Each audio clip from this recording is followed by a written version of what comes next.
I am saying is कि अगर हम चाहते हैं कि हमारी रिलेशनशिप अच्छी हो तो उसकी शुरुआत यहां से होगी, वहां से नहीं होगी। इस स्टडी में एक और बड़ी इंटरेस्टिंग चीज पता है क्या निकल के आई है, जो हार्वर्ड वाली स्टडी हुई है, कि ये जो रिलेशनशिप जिनकी अच्छी थी, अच्छी का मतलब ये नहीं कि उनके लड़ाई झगड़े नहीं हुए, क्योंकि ओपिनियंस तो आपस में क्लैश करेंगे ही ना। अच्छी रिलेशनशिप का मतलब क्या, कि जिसके ऊपर हम पूरी तरह से काउंट कर सके। If I can count on that particular person blindly, if I can trust that particular person whom I am in relationship with blindly, that means a good relationship. ये एक्चुअल में अच्छी रिलेशनशिप है।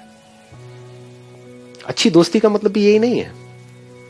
थोड़ा सा दिमाग लगाओ, अच्छी दोस्ती आप किसे कहते हो? वो जो आप कुछ भी करो और आ करके आपको चढ़ाता रहे, हाँ हाँ कर कर कर कर कर कर, आप कोई गलत काम भी करो, करना करना करना, उसको अच्छी दोस्ती कहोगे?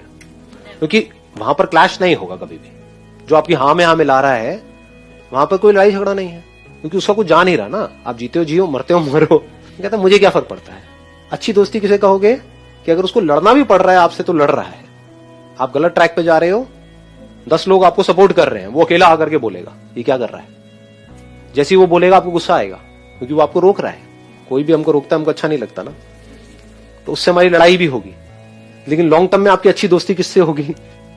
क्योंकि आज नहीं तो कल आपको समझ आ जाएगा ना, या नहीं आएगा, इतने बेवकूफ हो, आ जाएगा ना कौन हमारा असली दोस्त है और कौन नकली दोस्त है।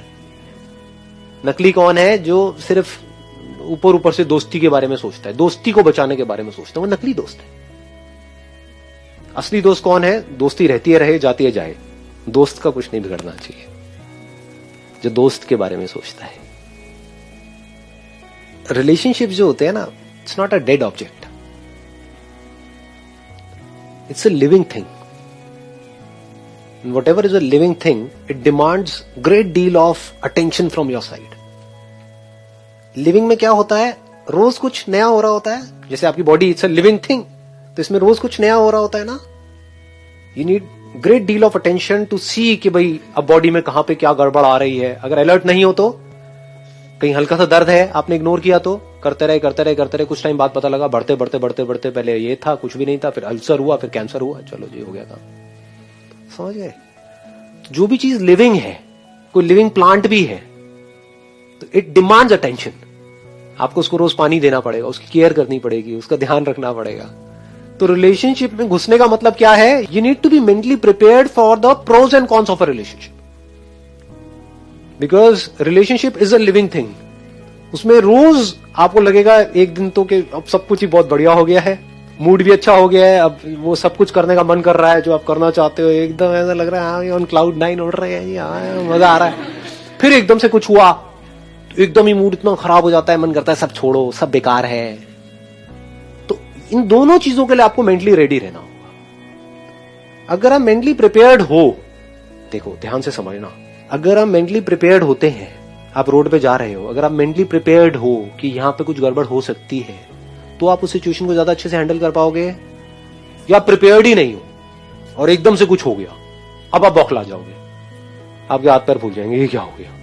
तो you must be mentally prepared for these things in a relationship. मतलब रिलेशनशिप को ऐसे मत समझो कि ये तो अपने आप ही चलती रहेगी ना, तो वो जिंदगी भी आपकी ऐसी हो जाएगी। नहीं, लोगों की होती है।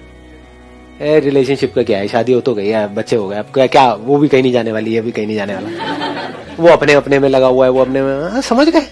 तो you can't take it for granted. Any living thing you can't take it for granted, even for a single day. Same is with relationship also, you can't take it for granted.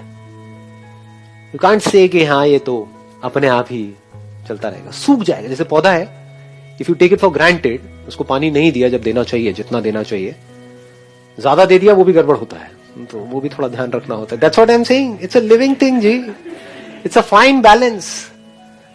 ज्यादा भी नौटंकी कर दी ना वहां पे जाकर के, अरे मुझे तो तुमसे इतना प्यार है,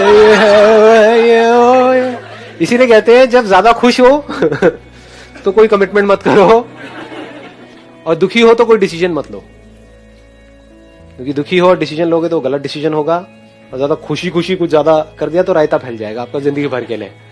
अच्छा तब तुमने वो कहा था, अरे तब मैं कहीं और ही था, कह दिया, भूल जाओ तुम भी और मैं भी भूल गया हूं। नहीं मैं कैसे भूल सकती हूँ। अब चाहे तुम अपनी किडनी बेच करके दिलाओ मुझे, मुझे तो वो हार चाहिए। तुमने कहा था। तो इट्स अ फाइन बैलेंस। ये बात आई, समझ में आई?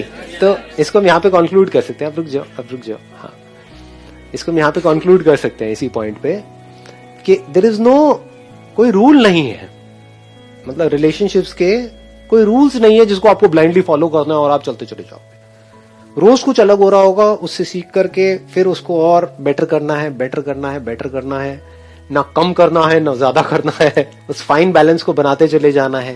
धीरे धीरे क्या होगा, ये चीज एफर्टलेस होने लग जाएगी।